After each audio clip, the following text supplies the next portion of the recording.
Break के बाद आपका स्वागत है।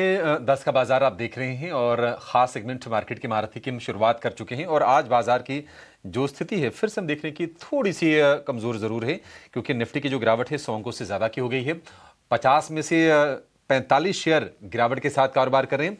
और रुपए की वीकनेस के चलते हम देख रहे हैं कि आज आईटी और सिलेक्टिव फार्मा शेयरों में बाइंग हो रही है। अदरवाइज टेक्सचर कमजोर है।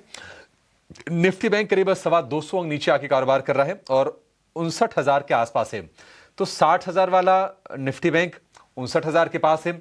26,325 वाला जो निफ्टी था वो 25,925 के आसपास है। ऊपरी सरों से 400 अंकों के आसपास की गिरावट आ गई है। और सामने खड़े हैं कुछ क्रूशियल इवेंट।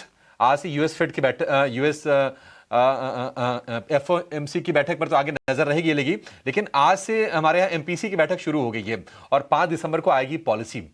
तो पॉलिसी से पहले देखते हैं कि बाजार में आगे क्या एक्शन होता है, क्या रेट कट का तोहफा मिलेगा भारतीय बाजारों को।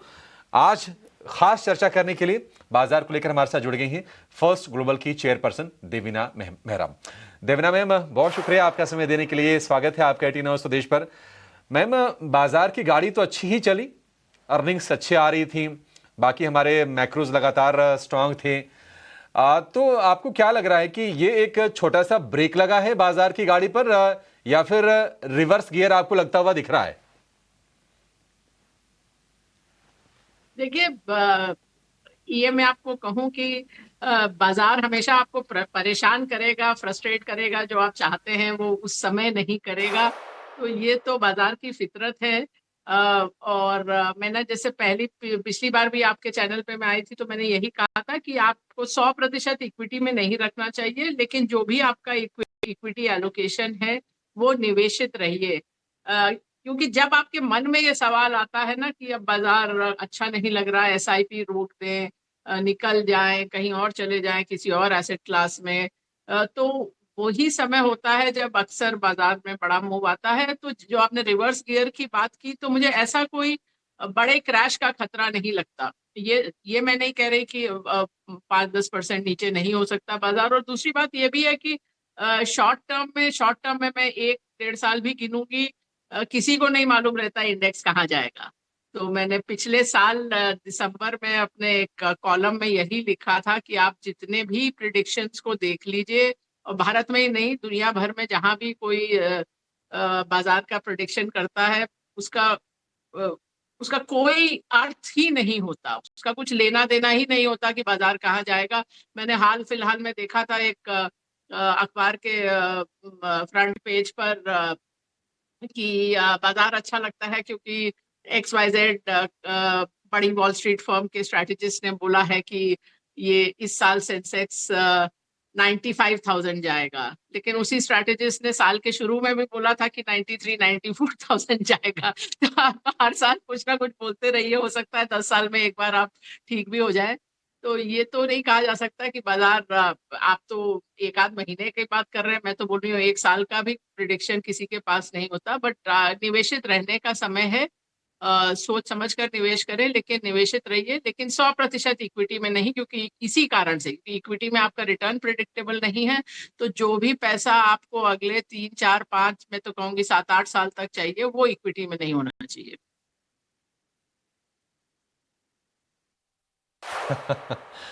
हाँ, ठीक है मैम। ये ना मतलब आपने बड़ी दिलचस्प चीज़ कही कि नहीं, कोई प्रेडिक्ट कर रहा है उसको कोई मतलब नहीं है। मैम, हम तो बड़े ट्रस्ट के साथ मतलब तमाम एक्सपर्ट्स को बुलाते हैं। और आप अगर इतनी अनुभव लेकर बारीकी से फंडामेंटल्स, ट्रिगर्स, ट्रेंड को एनालिसिस करके अगर आप ये कह रही हैं तो आपकी बात पर विश्वास करना पड़ेगा मैम। और आपकी ऑनेस्टी को हम नमन करते हैं, सल्यूट भी करते हैं कि आपने बड़ी साफ गोई के साथ ये कह दिया कि उसका कोई मतलब है नहीं है। एक चीज़ और आपसे जानना चाहेंगे मैम, ये जो बाजार की तेजी हुई है हाल फिलहाल, हमने हाइज बनते हुए देखे हैं। हालांकि ब्रॉडर मार्केट से हमने पार्टिसिपेशन उतना खास देखा नहीं है, क्योंकि मिड कैप में, स्मॉल कैप में पैसे बने नहीं है। और तमाम ऐसे लोग हैं, ज्यादातर ऐसे ही लोग हैं जो कह रहे हैं मेरा पोर्टफोलियो तो जी चला नहीं। बाजार इंडेक्स भले ही आपको रिकॉर्ड हाइज पर दिख रहा है। बहुत सारे लोग ये भी कह रहे हैं कि ये एक सूडो रैली थी बाजार की। क्या आप भी यही मानती हैं? सही है, मैंने और प्रोग्राम में ये कहा भी है कि इंडेक्स हाई बना रहा है, लेकिन अधिकतर जो दर्शक हैं उनके पोर्टफोलियो हाई नहीं बना रहे हैं। अभी मैंने इस वीकेंड देखा था डेटा, तो अभी भी ऑलमोस्ट 50% स्टॉक ऐसे हैं जो अपने ऑल टाइम हाई से 20% से ज्यादा नीचे हैं। तो अभी भी ये स्थिति है। और ये जरूर है कि ये वाला जो मूव था फरवरी मार्च के बाद काफी नैरो मूव था, क्योंकि अधिकतर जो लॉन्ग टर्म डेटा है इंडियन भारतीय बाजार का भी और बाकी जगह का भी, कि अधिकतर बाजार में लगभग 40-45% स्टॉक आउट परफॉर्म करते हैं। और अगस्त तक जो डेटा था उसमें था कि 10% स्टॉक केवल आउट परफॉर्म कर रहे थे। तो ये बहुत ही ज्यादा नैरो रैली थी। उसके बाद से थोड़ा ब्रॉडन हुआ है, लेकिन अभी भी उतना ब्रॉडन नहीं हुआ। और लेकिन मैं इसके साथ एक बात और भी कहूं, तो जो 2024 की रैली थी उसमें अधिकतर ये सब स्मॉल कैप माइक्रो कैप चले थे, तो उसमें अच्छे बुरे सब तरह के स्टॉक चले थे। उस समय कोई सुनने को तैयार नहीं था कि आपको थोड़ा रिस्क समझ के चलना चाहिए, थोड़ा कंजर्वेटिव रहना चाहिए। उस समय सबको लगता था कि ये तो पैसा बनाना बहुत आसान है। तो मैं आपके दर्शकों को ये जरूर कहूंगी कि आप ये मत सोचिए कि जिस स्टॉक में अभी आप हैं, जो स्टॉक्स आपके पोर्टफोलियो में हैं, उसी से वापस पैसा बनाना है। ये सबसे बड़ा ट्रैप होता है।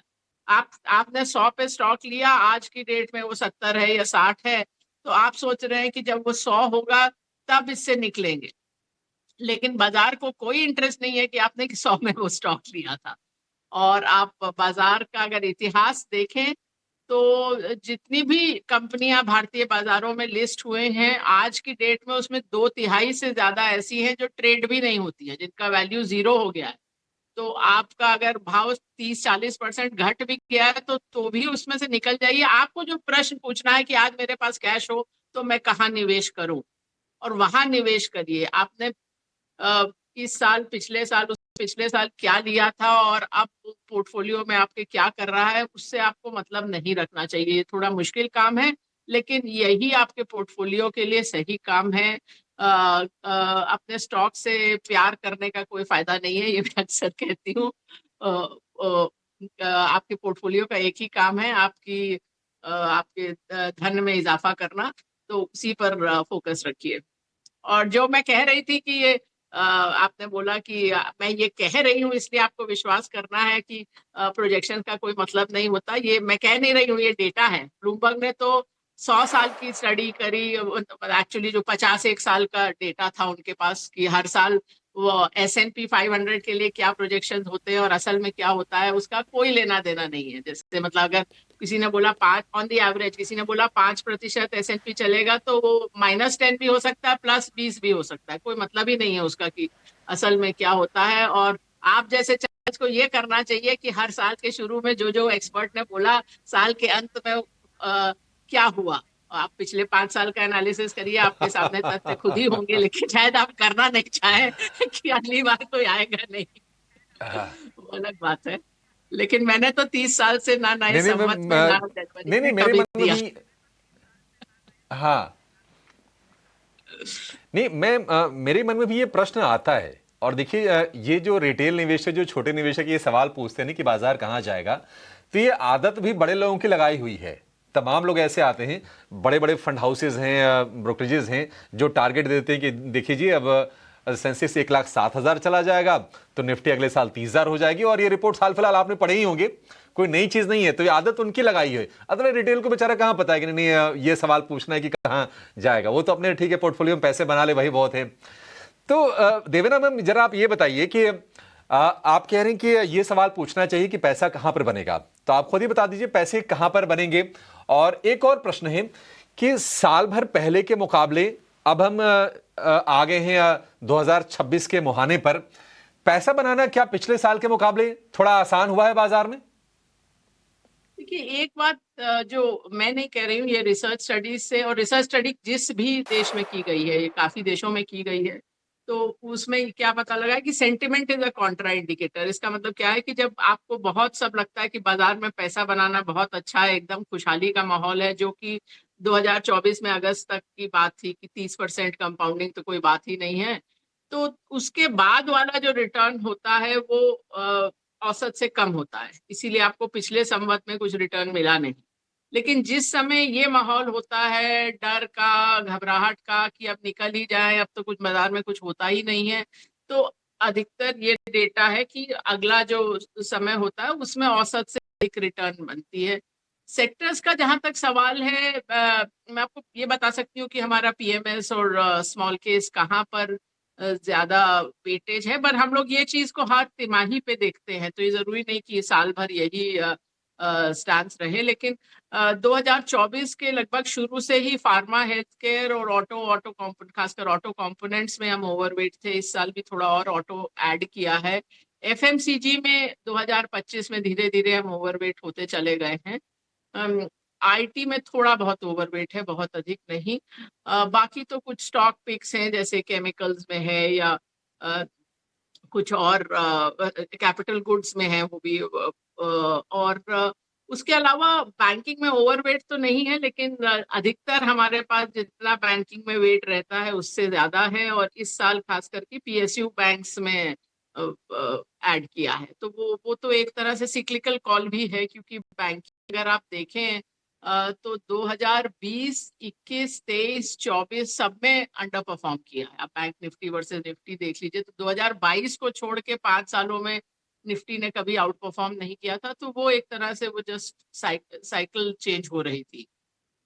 तो ये लगभग अभी हाल फिलहाल में जहां ऐड किया है वो है OMCs, oil market marketing company.